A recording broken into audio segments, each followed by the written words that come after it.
we're moving to the first panel of today, and this panel is moderated by Rafał Celej, managing partner of Kondracki Celej.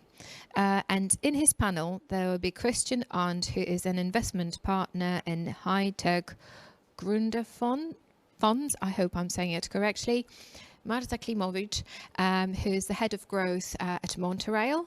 So yay for Wrocław and Monterail, and Gavin Sewell, who is CEO at Honcho Markets. And hello to people from the north of England. So they will be talking about fundraising and growth strategies for startups during a crisis. So please give them a warm welcome.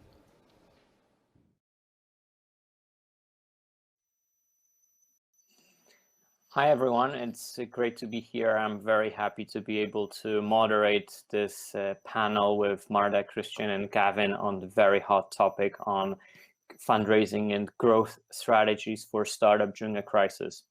So guys, in 2019, we've noticed an unprecedented record-breaking number and volume of venture investments across the globe.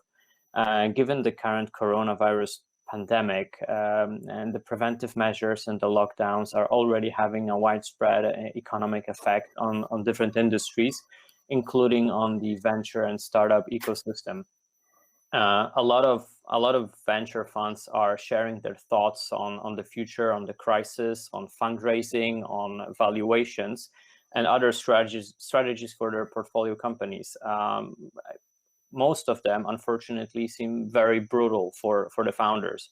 So I wanted to ask you, what do you think the crisis, how the crisis might impact the fundraising in 2020 and beyond? Especially, I would like you to answer the two biggest questions that the founders might be asking right now. Will the fundraising freeze? And if so, for how long? And if not entirely, will the investors be pushing for lower valuations? So Christian, perhaps I could start off with you as an active investor. What are your thoughts on that? Yeah, in general, I would agree with you. It will be definitely harder for startups in fundraising to get new funds for the company. We already see it since the beginning of March that we have some financing rounds in our portfolio that are already postponed or maybe delayed, or we have to wait until April until somebody decides. So we already see that in our portfolio already. In general, I would separate between three different kinds of investors, because I think the impact of this crisis is different for the three of them. For example, if we look at the venture capital funds, there were a lot of new funds that raised money within the last years or maybe within the last months.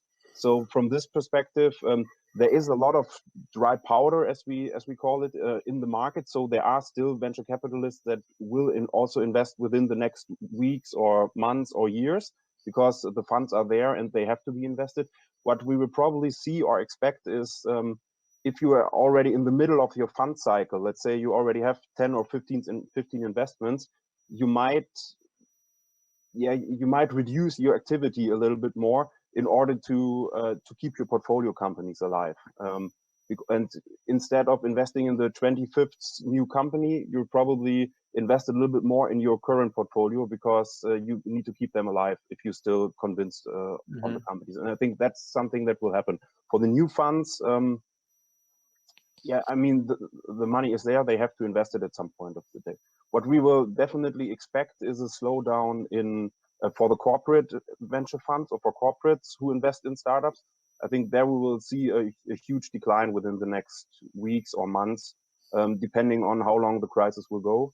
And for the third category of investors, for the business angels, we also expect there will be a slowdown within the next over the next period, probably until the end, at least until the end of 2020. And do you think this will massively impact the valuations? Will they be significantly lower? I think it's hard to say that at the moment, but I definitely expect lower valuations in the future. Yeah. Thanks. But I cannot tell you until which degree that will happen, but I think they will be lower. Thank you. Gavin, what are your thoughts on that as a founder of a company? You're probably either already raising a new round or in the middle of it. So do you have any kind of live experience on how the situation has changed? Sure. So I think in principle, I agree with everything that Christian has said, that we are going to see a slowdown in the distribution of capital certainly into new ventures, and with a refocus on current portfolio companies. So from our perspective, we are at, I guess, our third major round of funding, and they have been classified as pre-seed, seed, and now super seed. The best for us right now, because we were literally due to close a funding round this week that I hope will close next week now. But certainly we have seen an impact, right? So we have been reliant on angel investors directly and also through crowdfunding exercise back in the beginning of 2018. And we have just done one on Crowdcube over Christmas into the new year this year. And then what's been interesting as we move through the close of that funding round, and particularly the way Crowdcube works, is that they accept pledges and then collect the money later. I guess at the end of when everything from the legal perspective is squared away, that's when they start collecting the money. So for us, that started happening on Thursday last week, and of course Thursday last week I think was one of the biggest stock market drops in recent memory, and so. We are seeing some of those pledges disappear at a percentage that is higher than the normal, I guess, that Crowdcube would have seen over the several years of their history, and that's meant that we've lost probably 10 or 12% worth of pledges that we had through the crowdfunding platform.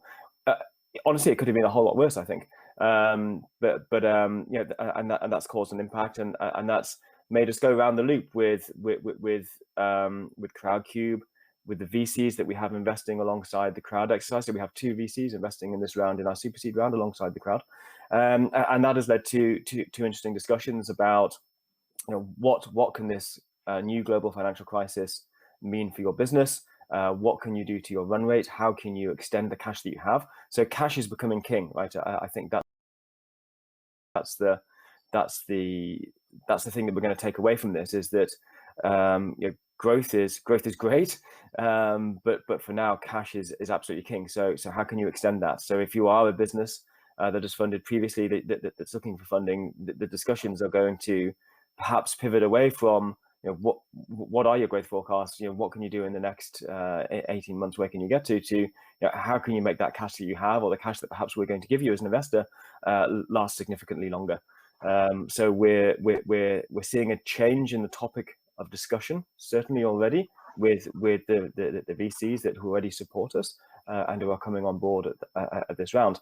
So it's certainly going to change the environment, and I think for early stage businesses it's going to become tougher because the angels that you might rely on through your really early stages have probably taken a hammering on the stock market recently. They're going to have investments that are not just in early stage businesses, right? Uncredited businesses. They're going to have a big exposure to the stock market, and that's potentially a 30-40% loss at the moment. And then the early stage funds. I agree with what Christian said, that perhaps there's some who've raised recently who need to get money out the door, but for others, they're going to look to their current portfolio. So I think it's going to be really hard, specifically for first time first receipt of capital investment early stage businesses. And you said that you're hoping to close the deal next week, but did you experience any attempt of your investors to try to renegotiate the valuation or impose certain clauses in the documentation that is less founder friendly? We hear a lot of stories happening right now that founders complain on the investors acting unfairly in those difficult times. Yeah, no. So we haven't seen that. I think it's difficult. It would be difficult for us to have that happen because of the multiple pieces that are in our current raise. So we have direct high net worth individuals, we have crowd investors, and we have 2 VCs. If you start changing the terms, and they're all investing on the same price terms, right, on the same valuation, at the same point in time. If the VCs start changing one of those, you're going to alienate and lose some of the other elements of that pie. So therefore that's quite difficult. I think in our specific circumstances today, what we have seen is discussions about what does this mean, look, I mean, we're in a short tech business, right? And we help with the distribution of car insurance. That is relatively COVID-19 proof today. People aren't getting rid of their cars left, right, and centre. So for us, actually, we look relatively secure in terms of what our business plan looks like. But we are seeing discussions about run rate and what can we do to make cash last longer. Marta, you work closely with startups as a mentor and also with your clients. Do you have any experience, the recent experience with the situation? Yeah, definitely. So last 2 weeks, we've been discussing with our clients the current situation. And even yesterday, I spoke with one of them, and he said exactly the same what Gavin just said. So cash is king now. So it's the phrase I believe we are going to hear now really often. So we also hear from our clients that the financing strictly depends on the industries they operate in and the solutions they provide, which is pretty obvious given the circumstances or enabling remote work. They are now in that the users will stick to them longer.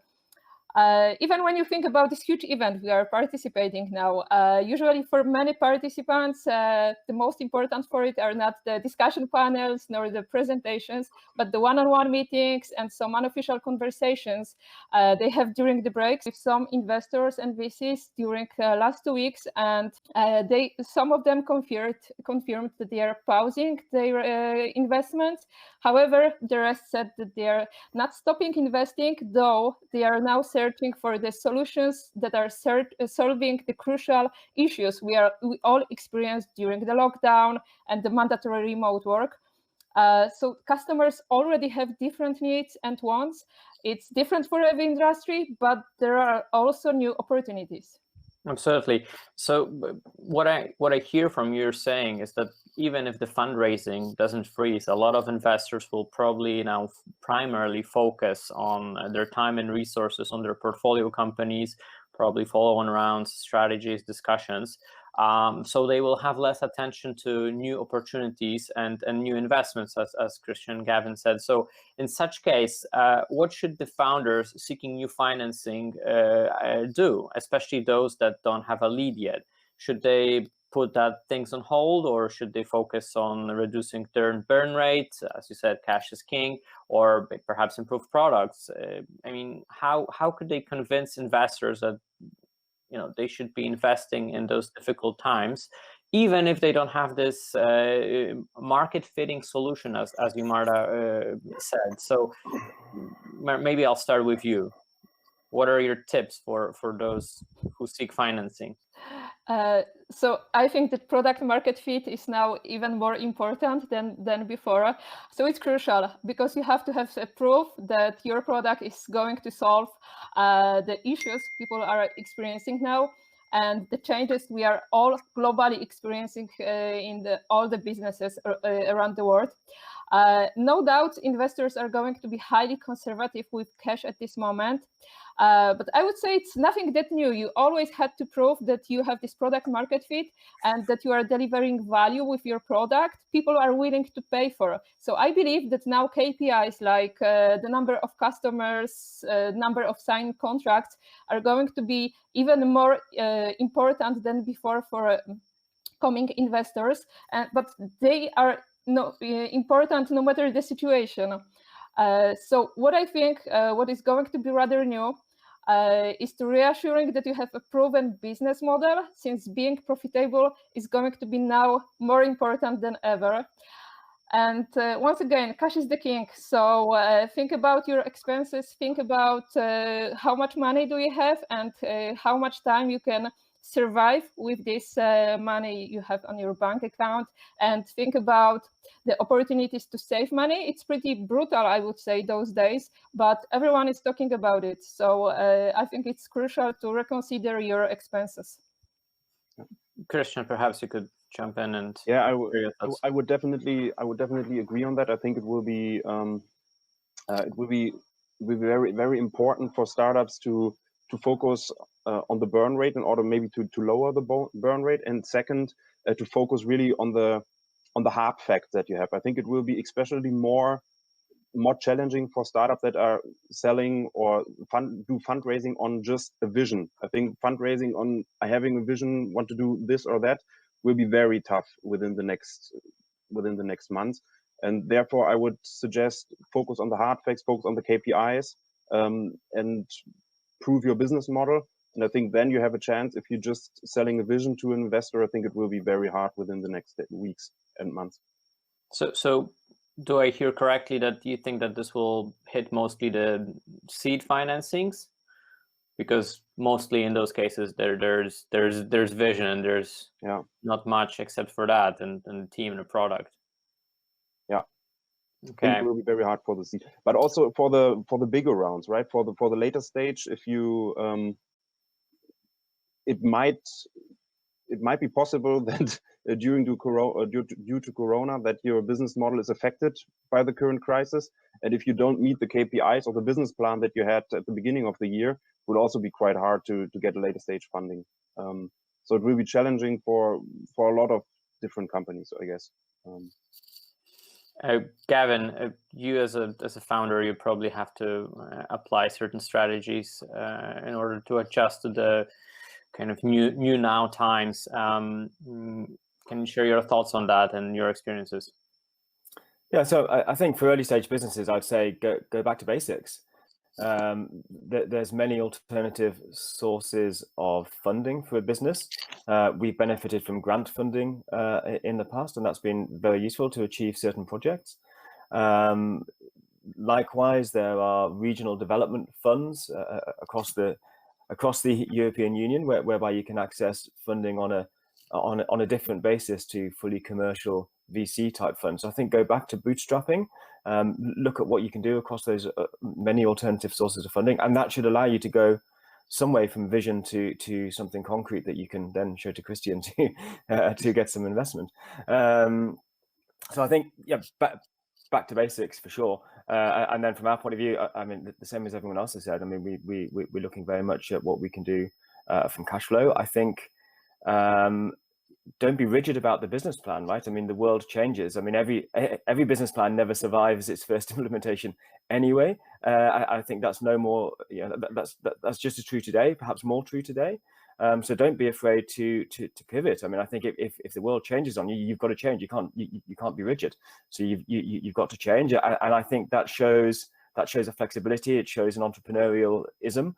And these are things that you want to be able to demonstrate to people who are going to fund you in the future. That if the world suddenly changes on you, how do you react to it? How do you continue to move forward? And if you can't demonstrate that, then you're not going to be able to get some funding. So I think back to Christian's point about KPIs, actually don't be afraid to change what those KPIs are and demonstrate how you're moving towards the new ones. And those new ones need to react to what's happening in the world.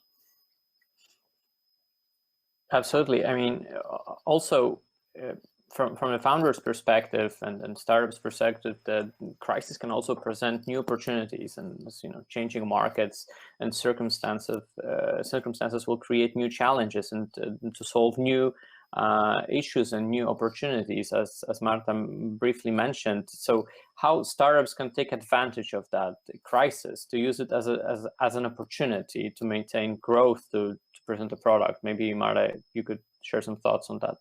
Yeah, definitely. So first thing is to adapt and change. So as Gavin said, you need to adapt, you need to change, you need to pivot. I believe this is going to be a game of fast adaptation. You need to make fast adjustments to changing circumstances. It may mean revising your plans, your forecasts, maybe providing better support to customers, or maybe maintaining productivity and execution speed, or preserving cash, as we discussed. The companies that can adapt the fastest can come out of the other side of this pandemic still standing.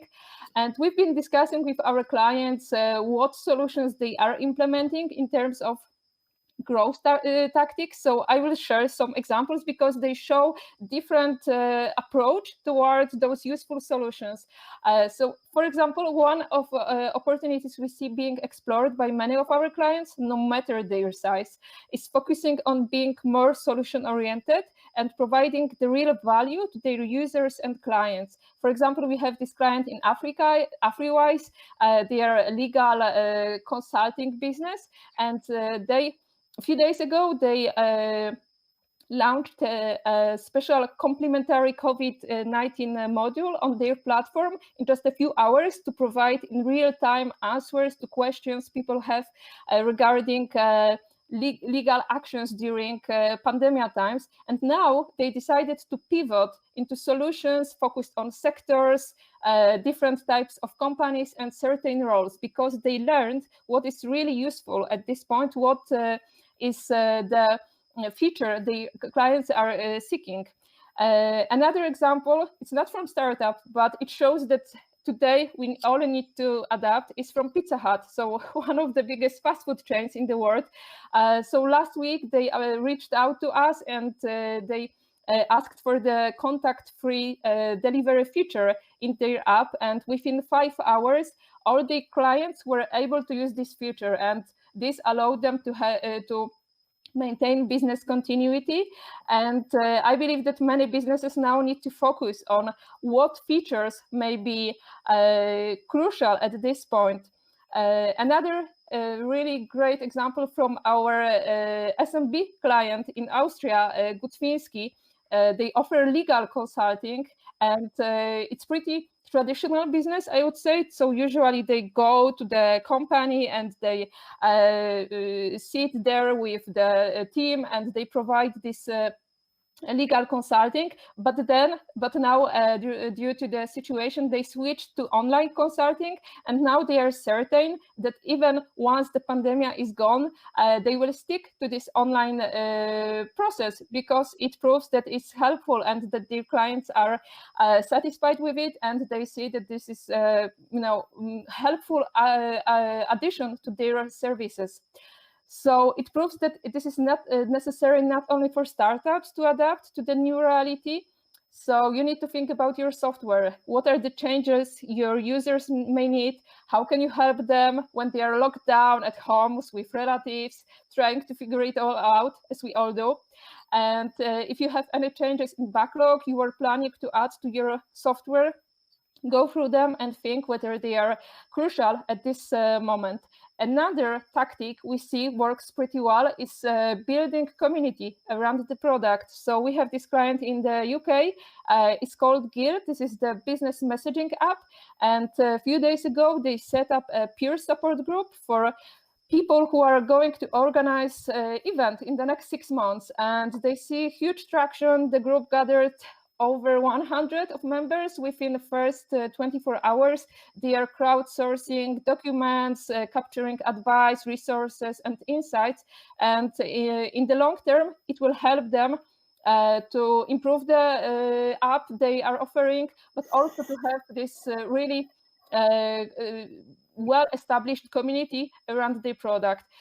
Of course, there is another pretty common tactic, is lowering the price of the product, which is also some of our clients are considering. And one last remark from my side is we may assume that now buyers will need more time to decide, so the sales cycles will be longer. However, they may also have more time for product discovery. So this is your chance to build top of funnel. Think about webinars, think about introductory video, product demos. You will need them, and any other similar piece of content that will help buyers to make this decision. Thank you for those really thought through insights. Christian, from an investor's perspective, what are your tips and on strategies that startups could apply? Yeah, I think I would the existing products, of course. Yeah, on the existing product is, I think it's really hard. I think what will be more important in the future is to get, especially in a B2B context, to get to know how to get online leads. For example, some of my portfolio companies are still calling the customers, and then they have a face-to-face meeting at the customer's office. And in times of Corona, it will be very tough to do it this way. So like Marta said, you might need to change and do webinars or online sessions and online onboardings. And I think this is also a chance because I think it will change the B2B landscape, or how to do B2B sales also for the future. So also when Corona is the Corona crisis is over. And another point I would like to make is what Gavin and Marta said. If you see as a startup a window of opportunity now, because there's something new and you see a new chance to might pivot your product in a new area, do that and give it a chance. Because at the moment, if you solve a problem that is Corona, that is linked to Corona, and it helps the people that stay at home currently, it really might be valuable and maybe a new track for your product or a new feature for the product. So I would definitely give it a try in this current situation because there's a lot of dynamic in it. Well, absolutely. You've mentioned, all of you, briefly, that some new industries will be thriving, such as e-learning, online communication, probably telemedicine. What do you anticipate will be booming apart from these obvious ones? For those who are still at their corporations, still thinking about establishing something new. So one of the things that's interesting for us at the moment, and some partnerships that we've been chatting about, considering now that all new car showrooms have been closed, so those digital car acquisition channels are going to look very interesting, I think, for the time being. And certainly from our point of view, we're very keen to help those businesses enhance their proposition to customers that is now purely digital, apart from when a car is delivered to your front door, to sell insurance to them as part of the completion journey through those digital purchase journeys that are now being offered. So that's just a good example from our point of view of something that we are now focusing quite heavily on helping those looking to help those partner businesses do that. I'm sure there will be many other examples. Yeah, so if I may add, I think that the industries that may gain traction at this point is definitely health tech and telemedicine, ed tech, so e-learning, no doubt here, but also HR tech due to remote work, and gov tech, because governments now are investing lots of money in developing and delivering software as well. And I think one that it might be a little bit not, or maybe not obvious at the first view, is everything that is related to e-commerce. Because if we can assure that the logistics are still working due to Corona, I think Amazon, for example, they will be stronger than afterwards, because I think we see the shift between the offline retailer and the online, that this process will be fastened during the crisis as well, and everything that is related to that. Thank you. I think we are approaching the end of our panel. Thank you so much, Marta, Christian, Gavin, for those interesting insights. Hopefully, all the founders will be able to adjust. Startups will survive, and investors will keep on investing. This is the moment when everyone needs support and actually needs this money most. Thank you so much for joining me. I think we're about to end. Thank you. Thank you very much. Thanks for having me. Thanks for the time, everyone.